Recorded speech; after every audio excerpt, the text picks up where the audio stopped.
Isang mapagpalang araw po ng Sabado sa inyong lahat, mga minamahal kong kapatid. Ngayon po ay Sabado sa loob ng ika-28 linggo sa karaniwang panahon. Pagbati po sa mga deboto ni San Antonio ng Padua, sa mga viewers, followers, and supporters of the Daily Gospel Reflection, at sa mga benefactors po namin. Salamat po sa mga tulong na inyong ibinibigay. Patuloy namin kayong pinagdarasal at kami po ay nagpapasalamat. Let us pray for one another. And once again, welcome po sa ating Daily Gospel Reflection. Sama-sama po nating pagdinilayan ang mga salita ng Diyos mula sa mabuting balita na nakalaan para sa araw na ito.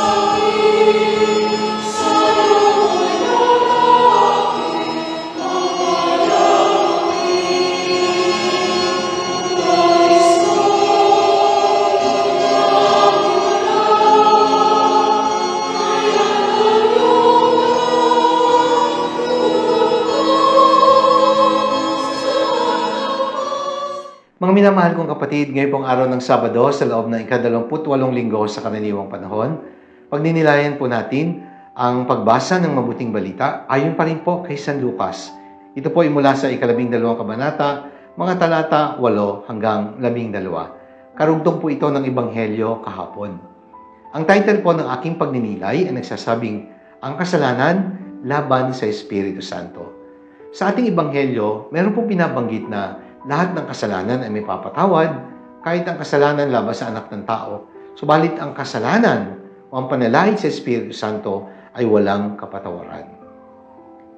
The Catechism of the Catholic Church teaches us that while no sin is absolutely unforgivable, some sins represent a deliberate refusal to repent and accept the infinite mercy of God.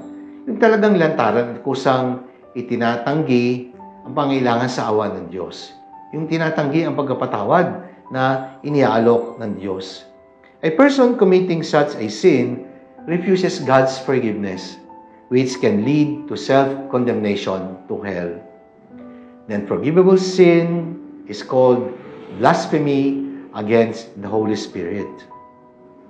At ang panalait po sa Espiritu Santo ay nangangahulugan na nilalait natin, minamaliit natin, pinagtatawanan natin ang kapangyarihan ng Espiritu Santo, lalo tigit ang kapangyarihan may kinalaman sa pagpapatawad sa ating mga kasalanan. Patatawarin ang sino mang magsalita laban sa anak ng tao, ngunit hindi patatawarin ang sino mang lumait sa Espiritu Santo. Yan po ay sinasabi sa Ebanghelyo sa araw na ito, Luke chapter 12, verse 10. Binitiwan ng Panginoon ang pananalitang ito matapos siyang magpalayas ng masamang espiritu at ang sabi po ng mga nakakita sa himala na kanyang ginawa, siya ay nagpapalayas ng masamang espiritu gamit ang kapangyarihang mula sa prinsipe ng mga demonyo na walang iba kundi si Beelzebul. Malinaw po na ito ay panalait sa kapangyarihan ng Espiritu Santo sapagkat hindi nila nakikita ang kabutihan ng Diyos sa kapangyarihang ginamit ni Jesus sa pagpapalayas ng masamang espiritu. E paano nga naman mapapatawad ang taong walang nakikitang mabuti sa ginagawa ng Diyos? This sin is unforgivable not because of the seriousness of sin, but because the sinner lacks the proper disposition to seek forgiveness from God. Sabi po ni Santo Tomas de Aquino, this hardness of heart leads to a sustained and firm rejection of the love and mercy of God, which in turn leads to damnation. Sabi naman po ni St. John Paul II sa kanyang sinulat na Dominus et Vivificantem number 45, to blaspheme the Holy Spirit does not properly consist in offending the Holy Spirit in words, but it is in the refusal to accept the salvation which God offers to man through the Holy Spirit. O diba? Yun ang totoo. How can God forgive a sinner who does not even admit that he or she is a sinner? Kapag hindi natin nakikita ang kapangitan ng kasalanan, something must be wrong with us. Kaya magagawa nating laitin ang Diyos, magagawa nating laitin ang Espiritu Santo. A person in this kind of state and mentality is a hopeless case. Because any person with this kind of disposition is bound to suffer eternally in hell. Ang tanong, how can we possibly avoid the sin against the Holy Spirit? Una, remember that the Holy Spirit is the inner voice of God in all of us. Ang Espiritu Santo po ang tinig ng Diyos na nasa ating kalooban na nagsasalita. That is why develop a good conscience. And by doing so, we will hear God speaking to us through the Holy Spirit. Pray for the gift of discernment.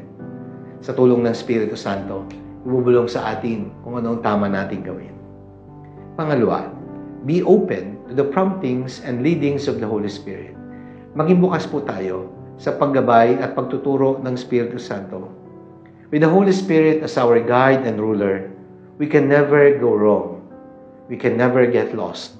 Sapagkat ituturo sa atin ng Espiritu Santo ang tama, ang totoo, at kung ano ang tunay na makabubuti para sa atin. Kaya bago ka man magdasal, hingi ng inspirasyon ng Espiritu Santo upang mahingi mo ang dapat mong hingin at masambit mo sa panalangin ang dapat mong sambitin. Pangatlo, always pray to the Holy Spirit because the Holy Spirit is our advocate. Kaya nga yung pong salitang advocate, galing po yan sa dalawang Latin words, ad and vocare. Ad means to or towards, vocare means to call. Advocare, advocate. Ibig sabihin, ang Diyos na ating tinatawagan sa panahon ng pangailangan.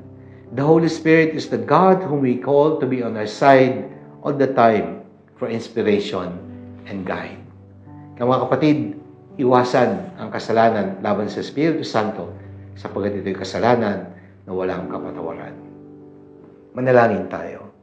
Ama naming banal, Diyos makapangyarihan, sa tulong ng Espiritu Santo, patuloy po kami pabanaling. Ingatan mo kami at gabayan. Ituro mo sa amin ang tamang daan patungo sa iyo sa paggabay ng Espiritu Santo. Amen. Maraming salamat po, mga minamahal kong kapatid. Sana po nagustuhan niyo at nakatulong ang ating pagdinilay sa araw na ito. Sakaling nagustuhan po ninyo at nakatulong, sana po i-like po ninyo at i-share. Ibahagi po natin ang mensahe ng salita ng Diyos sa ating mga kaibigan, mga kakilala, lahat higit sa ating mga mahal sa buhay. Because evangelization should start at home. Sa inyo pong lahat, muli maraming salamat po at pinapaalala ko po muli, sakaling gusto nyo pong magpamisa para sa inyong mga yumaong mahal sa buhay, from November 1 to November 9, meron po mga envelopes na ipinamimigay sa loob ng simbahan kapag Martes at araw ng Linggo at available din po ito sa tanggapan ng parokya at dambana ni San Antonio de Padua dito po sa Pila. Sakaling kayo po ay makakuha ng envelope, sulat nyo po ang mga pangalan ng mga yumaon ninyong mahal sa buhay na nais nyo pong ipagpamisa. Wala pong hinihinging exact amount sa donasyon na pwede nyo pong ibigay. Pwede rin naman pong walang donation. Ang mahalaga, may sulat nyo po yung mga pangalan ng mga yumaon ninyong mahal sa buhay na gusto nyong ipagpamisa. From November 1 to November 9. Dito po sa mga misa nobinaryo sa Pambansang Dambana, San Antonio ng Padua, sa bayan ng Pila. Maraming salamat po at pagpalain kayo ng makapangyarihan Diyos, Ama, ng Anak, ng Espiritu Santo. Amen.